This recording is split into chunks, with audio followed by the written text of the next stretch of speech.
Hi guys, welcome back to Auntie Knows Kitchen. What I'm going to show you right now is called velveteen beef. I'm prepping some beef for my next upload, beef and broccoli. But this beef has to sit. Usually they stay an hour to overnight. I prefer mine to be overnight because I need it to melt like butter when it's eaten. The thing about, if you ever, when you go to Asian restaurants, whether you do dine in or take out, you notice that their meat is tender as butter when you eat it. You know why? Because they use a process called velveting. You can use velveting for beef, lamb, pork, chicken, and the thing about their meat is very thinly sliced and in uniform. Very thinly sliced. And this meat came from, I eat, sleep, breathe my Asian market. This beef came from, this is steak. This is steak. Top sirloin steak. But this is, it's very thinly sliced. I'll show you a piece, but I don't want to touch it right now because I'm getting ready to touch my ingredients bottles, and I don't want them cross-contaminated. And so I'm going to show you what velveting is. You could do this at home and get that same quality at home. So we're going to get started. So as you can see, I got my steak. This is 1 pound. Now this velveting process, what I'm going to use, this is 2 teaspoons. So for every 1 pound, you're going to use 2 teaspoons of everything I'm showing you. You're going to use 2 teaspoons for every pound, every 1 pound. It's easier for me to say that than to tell you 1 teaspoon to every 8 ounces.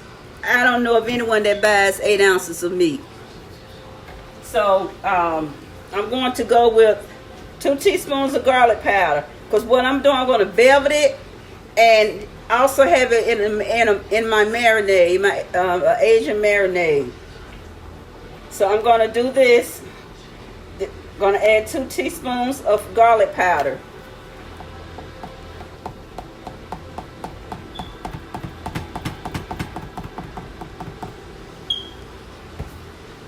And to that garlic powder, this is the key to velveting. The garlic powder and the soy sauce and the Asian cooking wine, mirin, it's a sweet cooking seasoning. The key to velveting, this is it: baking soda, cornstarch.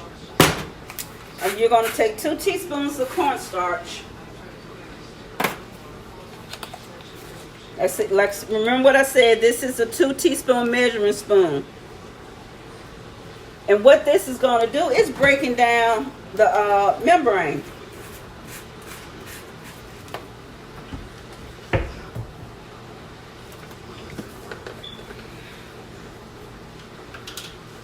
And you're going to have 2 teaspoons of cornstarch. And sometimes they say potato starch. You can use that, but I use cornstarch. I don't buy potato starch. Now, if I was making tempura batter, I may buy potato starch, but I don't see any sense in me buying potato starch for using just a teaspoon or a tablespoon here and there. Not even if I was going to make my tempura batter. So I need to rinse this off because I'm getting ready to. Okay. 1 second, guys. Okay.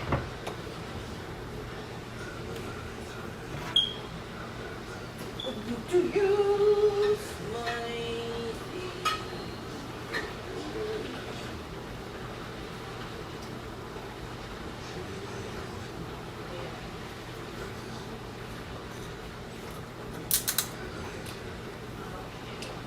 I decided to not use the mirror. I'm going to go with my white cooking wine. I'm going to use that. I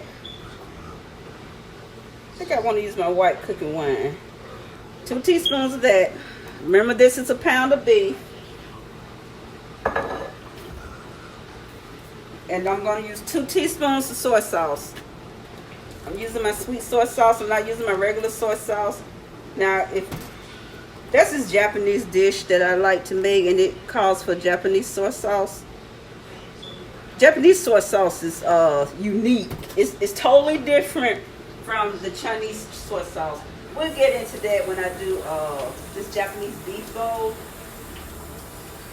Can't have that messing up. Okay, now what I'm gonna do is mix out. I'm gonna make sure this get. When I was remember I was saying how thin their beef is. Their beef, how thin they cut their meat at the Asian markets, because they stir fry. They stir fry everything. Now they'll a lot of times they fry chicken. They do fry chicken, and the way they fry chicken, totally different than the way Americans fry chicken. And see, I need to make sure this is well incorporated. Make sure it's all mixed well and through. I don't want to leave anything not touched. And you can smell that marinade. It really smells good.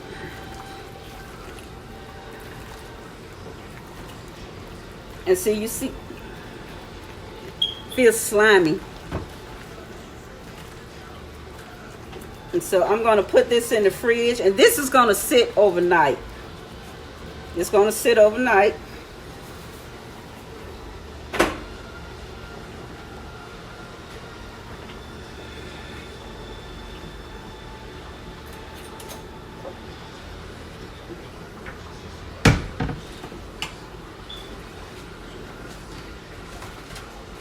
This one, let's see, I have to look up under it.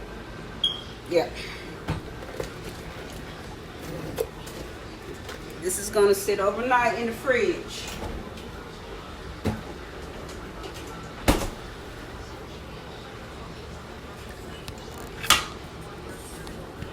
Now, tomorrow, when I prepare beef and broccoli, you'll see what that velvet, the end result of that velvet in that meat does, and you will totally be amazed. You do this yourself, DIY, you'll never cook stir fry again without velveting your meat. I'm telling you, you'll never go back to just seasoning your beef and throwing it in. You will continue to velvet. Take my word. Take Auntie Knows word. You will continue to velvet that meat. So until I return, you all have an awesome night, and I'll see you tomorrow.